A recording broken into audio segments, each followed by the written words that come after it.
inclusive sacrifícios de crianças a outros deuses e mais outros problemas. Também falei do rei Josias, que tentou trazer reformas para Israel, e essas reformas tiveram certa importância, mas elas não foram profundas, e nós precisamos de uma reforma profunda. Só que o mesmo Jeremias, olha que aleluia, olha que glória, olha que bênção, o mesmo Jeremias que profetiza essas desgraças para o povo de Israel, é o Jeremias que já vem no versículo 6, dizendo que Deus mandaria saúde e cura, e sararia o povo, e revelaria ao povo abundância de paz e segurança. Para uns Deus esconde o rosto, para outros Ele revela as suas riquezas espirituais imensuráveis, riquezas que vão além do tempo, riquezas que vão além do espaço. Uma das coisas grandes e ocultas que Adonai estava anunciando ao profeta é que após o período do castigo, após o período do exílio, Ele ia trazer saúde, cura e abundância de paz e de segurança, e que Ele iria restaurar e edificar Israel. Outra das grandes coisas, meus irmãos, das coisas ocultas, é as revelações dos mistérios do Evangelho de Jesus Cristo, do perdão dos pecados. Então é restauração, edificação, purificação e perdão. Você pode ver isso no versículo 6 e no versículo 7, essas palavras. E no versículo 8, quando ele revela o Evangelho dizendo: purificá-los-ei. Olha só a profecia de Jeremias, amados. Purificá-los-ei de toda a sua iniquidade com que pecaram contra mim, perdoarei todas as suas iniquidades com que pecaram e transgrediram contra mim.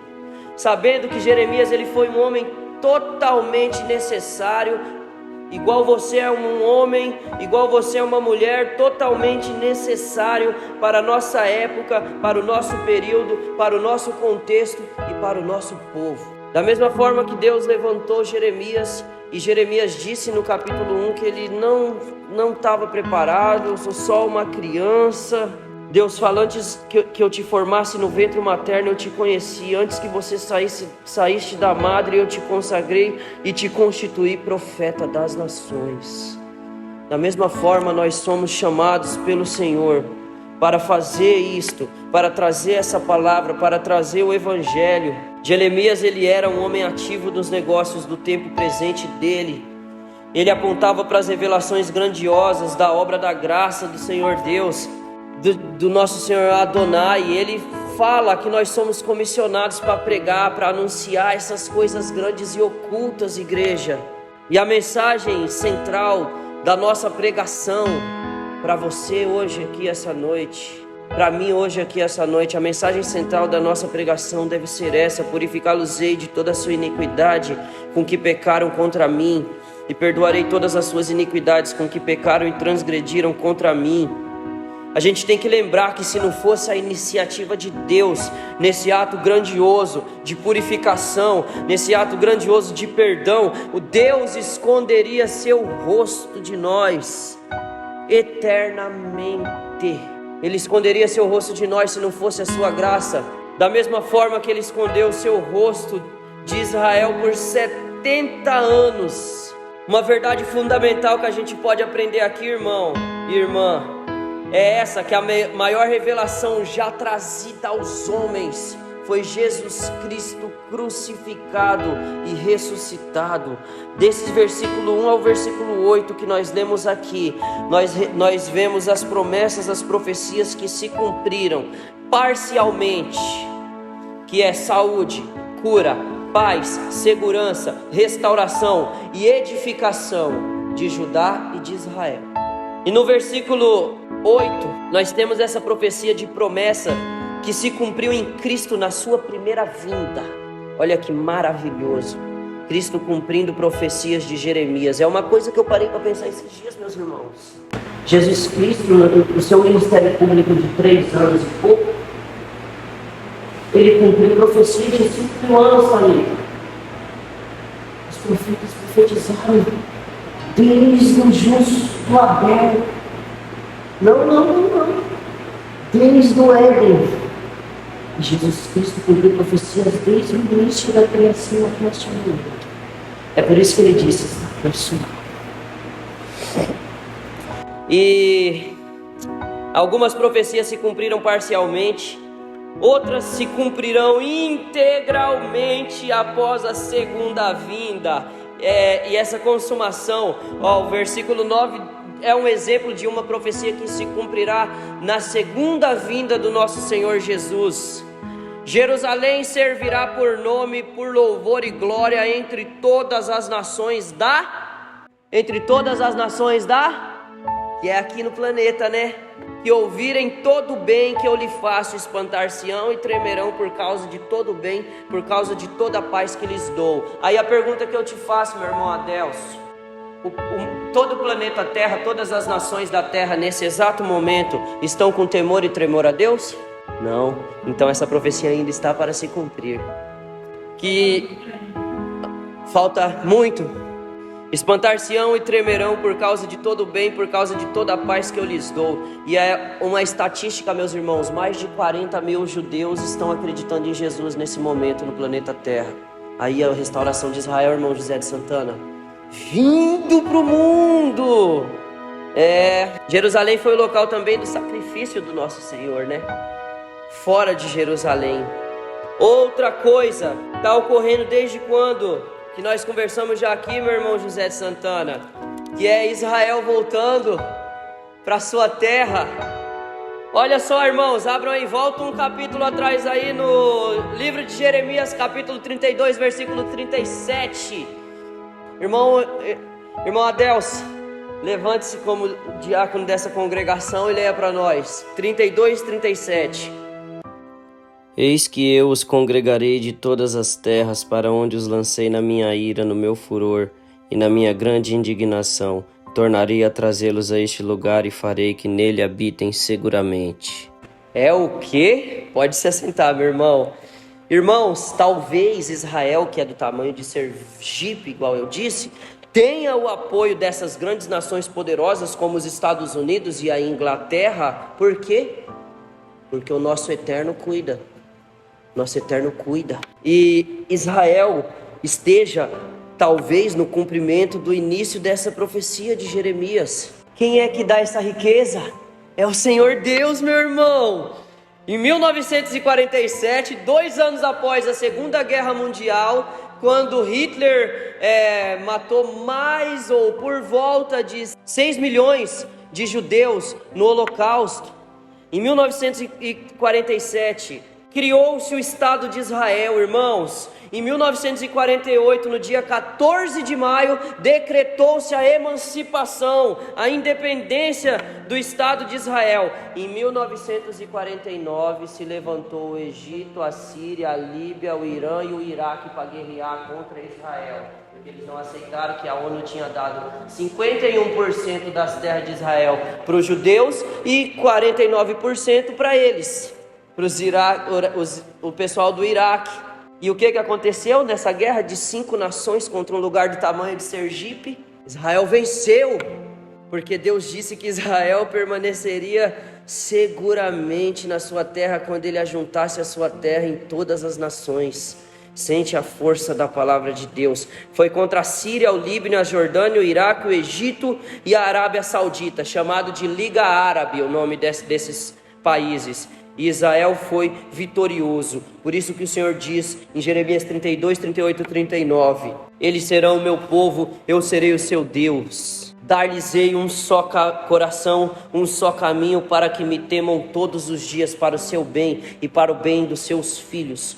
E as aplicações que nós temos é que nós devemos e nós podemos aprender com a história de Israel, meus irmãos. Deus está trazendo restauração para Israel, para entender primeiramente não como Deus se relaciona somente com Israel, é como Deus se relaciona com cada indivíduo, com cada um de nós que também somos parte do Israel de Deus. Isso, eu vou ler para os irmãos. Já estou quase encerrando, tem 27 minutos que eu estou falando, então ainda estou dentro do tempo, tá bom? Quando Israel levantou o Estado, muitos crentes falaram que já Cristo estava vindo. E agora, meu irmão José Santana, em pleno 2023, que tinha aqueles milhares de judeus lá no Muro das Lamentações cantando Yeshua,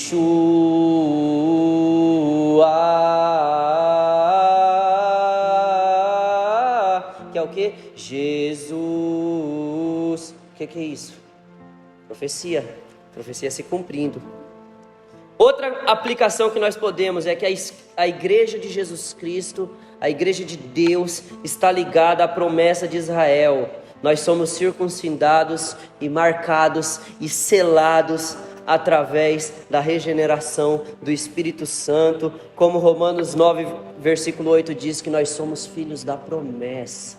Para encerrar, eu quero ler um pouco sobre como o apóstolo Paulo acreditava que Deus iria restaurar Israel. E vocês percebem que a restauração de Israel também é a restauração da igreja. De Romanos capítulo 11. Pergunto, pois, terá Deus porventura rejeitado o seu povo? De modo nenhum, porque eu também sou israelita, da descendência de Abraão, da tribo de Benjamim. Deus não rejeitou o seu povo, a quem de antemão conheceu. Ou não sabeis que a Escritura refere a respeito de Elias como insta perante Deus contra Israel, dizendo: Senhor, mataram teus profetas, arrasaram os teus altares, só eu fiquei, e procuram tirar minha vida. Que lhe disse, porém, a resposta divina? Pergunta de Paulo: reservei para mim 7.000 homens que não dobraram os joelhos diante de Baal. Assim, pois, também agora, no tempo de hoje, olha o que o apóstolo Paulo está falando, sobrevive um remanescente segundo a eleição da graça. Versículo 7, que diremos, pois, o que Israel busca? Isso não conseguiu, mas a eleição o alcançou, e o mais foram endurecidos. Jesus também diz quando, Jerusalém, lembra aquele texto que eu mandei no grupo da igreja? Jerusalém, Jerusalém, quantas vezes eu quis vos ajuntar como a galinha junta os seus pintinhos. Digo a vocês que não me verão, até que entre vocês estejam louvando, bendito aquele que vem em nome do Senhor, bendito aquele que vem em nome de Adonai. Jesus falou que a sua volta estaria próxima quando Israel estivesse buscando ele. E Paulo está dizendo que haverá um remanescente. Nós já temos 40.000 judeus. Eu vou pesquisar as estatísticas direitinho, mas é por volta disso, meus irmãos. E que diremos, pois, que Israel buscou, não conseguiu, mas a eleição os alcançou, e o mais foram endurecidos. Como está escrito, Deus lhes deu espírito de entorpecimento, olhos para não ver, ouvidos para não ouvir, até o dia de hoje. E diz Davi, torne-se-lhe a mesa em laço e armadilha, em tropeço e punição. Escureçam-lhe os olhos, para que não vejam e fiquem para sempre encurvadas suas costas. Aí os outros textos vão dizer... Olha só, vai dizer que essa rejeição daquela... Olha como Paulo estava no Espírito e como ele sabia profeticamente o que aconteceria no futuro de Israel. A rejeição de Israel, ela não é final, que essa queda de Israel, que essa rejeição que Israel teve a Cristo era para abrir a porta para nós, os gentios, mas que Deus era, versículo 23... que Deus é poderoso para enxertá-los de novo. Amém, meus irmãos? A história de Israel também é a nossa história. Por que eu estou falando isso, meus irmãos? Porque esse estudo é muito necessário. Porque se vocês forem em muitas igrejas evangélicas, eles vão pregar que há uma teologia da substituição. A igreja substituiu Israel e Israel não está de escanteio, não serve mais, não é mais povo de Deus. Mas aqui mesmo no livro de Jeremias, nesse mesmo capítulo que eu li, já que eu não vou explicar mais até o fim ou todos os versículos do capítulo, numa próxima quinta, quem sabe, eu continue da onde eu parei, que é no versículo 9, né? Mas nesse mesmo capítulo, olha só o que Deus diz, irmãos, versículo 20. Assim diz o Senhor, se puderdes invalidar a minha aliança com o dia e a minha aliança com a noite, de tal modo que não haja nem dia nem noite a seu tempo, poder-se-á também invalidar a minha aliança com Davi, meu servo, para que não tenha filho que reine no seu trono, como também com os levitas, sacerdotes, seus ministros. Deus está dizendo que ele não invalidou o seu pacto com o povo judeu. Da mesma forma, imagina, irmãos, como seria a nossa segurança